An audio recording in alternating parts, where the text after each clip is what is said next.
Yes sir. Okay, आता पुढचा part आहे ॲडव्हान्टेजेस ऑफ कॉस्टिंग किंवा कॉस्ट अकाउंटिंग. उद्देशाला अनुसरूनच आपण कॉस्ट अकाउंटिंगचे ॲडव्हान्टेजेस बघतोय, किंवा आपण असंही म्हणू शकतो जे याच्या अगोदर लिमिटेशन्स ऑफ फायनान्शियल अकाउंटिंग आहे. जे लिमिटेशन्स फायनान्शियल अकाउंटिंगचे आहेत तेच ॲडव्हान्टेजेस कॉस्ट अकाउंटिंगचे आहेत. नीट लक्षात घ्या. फायनान्शियल अकाउंटिंगमध्ये ते मायनस पॉईंट होते, म्हणजे ते कॉस्टिंगमध्ये काय आहेत, प्लस पॉईंट आहेत. मग तेच त्याचे काय झाले, ॲडव्हान्टेजेस झाले. तरी देखील आपण काही महत्त्वाच्या गोष्टींवरती चर्चा करू. पहा, cost accounting is not only helpful to provide cost information for internal use by management, but it also helps management in setting objectives and program of operation in comparing actual performance with expected performance. या ठिकाणी एक वाक्य आपल्याला दिलेलं आहे की cost accounting ही तुम्हाला फक्त कॉस्टिंगच्या संदर्भामध्ये इन्फॉर्मेशन प्रोव्हाइड करत नाही, तर जे मॅनेजर लेवलवरती डिसिजन्स घेतले जातात, ऑब्जेक्टिव्ह ठरवले जातात, उद्देश ठरवले जातात, गोल सेट केले जातात किंवा प्रोग्राम ठरवले जातात, ऑपरेशन म्हणजे कंपनी बिझनेस ऑपरेट करायची का नाही करायची, तर ह्याच्या संदर्भामध्ये जे डिसिजन्स घेतले जातात, तर त्याच्यासाठी माहिती प्रोव्हाइड करणं हा कॉस्टिंगचा उद्देश आहे.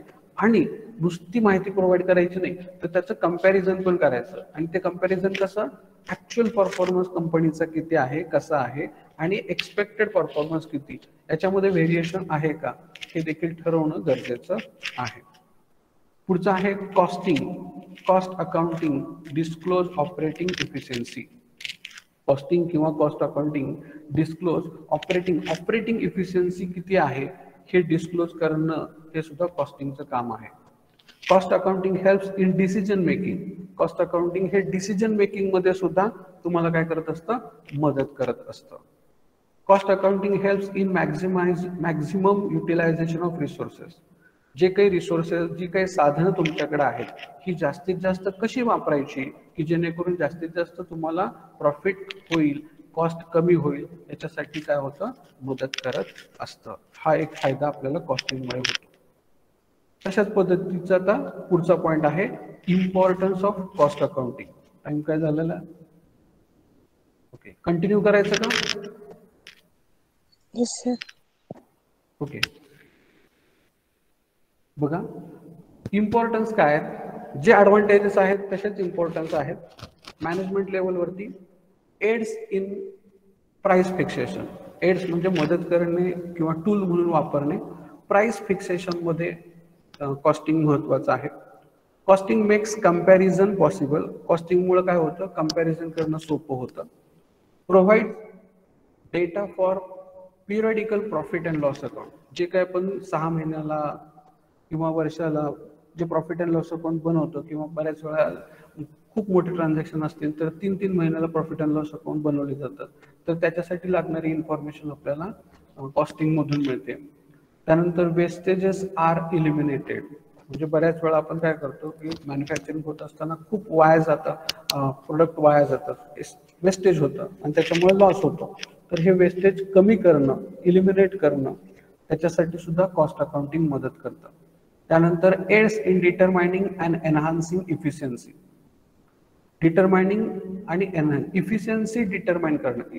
इफिशियन्सी म्हणजे कार्यक्षमता मोजणं आणि ती वाढवणं, याच्यासाठी सुद्धा कॉस्ट अकाउंटिंग आपल्याला मदत करतं. Helps in inventory control. Inventory म्हणजे स्टॉक कंट्रोल करण्यासाठी सुद्धा कॉस्टिंग गरजेचं आहे. Helps in determining break even point. Break even point म्हणजे अशी एक गोष्ट आहे की ज्या ठिकाणी नफा पण होत नाही आणि नुकसान पण होत नाही. म्हणजे cost is equal to selling price असं ज्यावेळेस असतं, तो ब्रेक इव्हन पॉईंट असतो. म्हणजे एखादी वस्तू कोणत्या किमतीला विकल्यानंतर आपल्याला तोटा होणार नाही किंवा नफा पण होणार नाही, असं आपल्याला कॅल्क्युलेट करता येतं, त्याला म्हणायचं ब्रेक इव्हन पॉईंट. तर हे कॉस्टिंगमुळे शक्य आहे. पुढं helps in determining the level of output for desired profit. एक विशिष्ट अपेक्षित नफा हा कोणत्या लेवलवरती मिळेल, ती लेवल फाइंड आउट करणं हा कॉस्टिंगचा भाग आहे किंवा ती मदत होते. पुढं it helps in periods of trade depression or competition.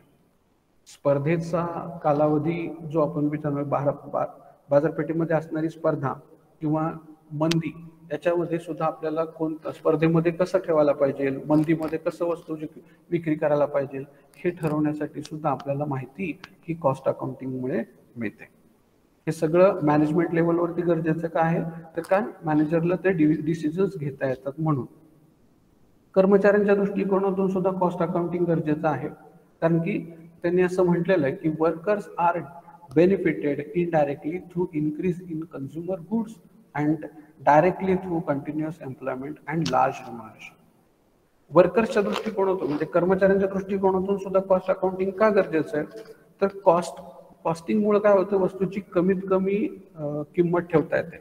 मग ही किंमत कमी राहिली तर कर्मचाऱ्यांना त्या वस्तू खरेदी करता येतात कमी किमतीला. आणि दुसरा भाग, कारखाना चालला, कंपनी चालली तर त्यांना रोजगार मिळतो आणि रोजगार मिळाला की त्यांचं मानधन किंवा इन्कम सोर्स चालू राहतो. त्यामुळे कर्मचाऱ्यांच्या दृष्टिकोनातून देखील कॉस्ट अकाउंटिंग गरजेचं आहे. हे समजलं का सर्वांना कॉस्ट अकाउंटिंग?